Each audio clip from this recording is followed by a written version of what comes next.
নিম ফুলের মধু শেষ হয়েছে সে অনেক দিন হয়ে গেছে। ধারাবাহিকটি শেষ হবার পরেই এর নায়ক রুবেল দাস কামব্যাক করেছেন নতুন ধারাবাহিকে। কিন্তু পল্লবী শর্মা কবে কামব্যাক করবেন তা নিয়ে সবারই কৌতূহল ছিল। ইতিমধ্যে পল্লবী শর্মার কামব্যাক নিয়ে অনেক গুঞ্জন সামনে আসে। বিভিন্ন আপকামিং ধারাবাহিকে তার নায়িকা হবার চর্চা সামনে আসে, কিন্তু শেষ অবধি কোনোটাই সত্যি হয়নি। তাহলে কি দীর্ঘ বিরতি নিতে চলেছেন অভিনেত্রী? এখন কি ফিরবেন না? জানা যাচ্ছে অন্য কথা।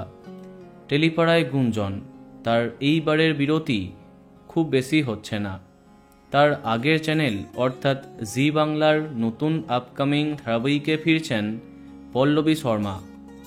সম্প্রতি সামাজিক মাধ্যমেও ছড়িয়ে পড়েছে সেই খবরটা। এখন প্রশ্ন, কোন প্রোডাকশন তাকে ফেরাচ্ছে? সূত্রের খবর, চিরদিনই তুমি যে আমারের সাফল্যের পরে আবার জি বাংলায় তাদের পরবর্তী গল্প আনছে এসভিএফ, এবং তার জন্যই পল্লবীকে প্রাথমিকভাবে ঠিক করা হয়েছে। তবে তার নায়ক বা বাকি কাস্টিং কোনো কিছুই জানা যায়নি। দুদিন পরেই হয়তো কনফার্ম আপডেট জানা যাবে। ততক্ষণ একটু অপেক্ষা করতেই হচ্ছে। তো বন্ধুরা, তার কামব্যাকের জন্য কে কে অপেক্ষা করছো কমেন্টে জানাতে পারো।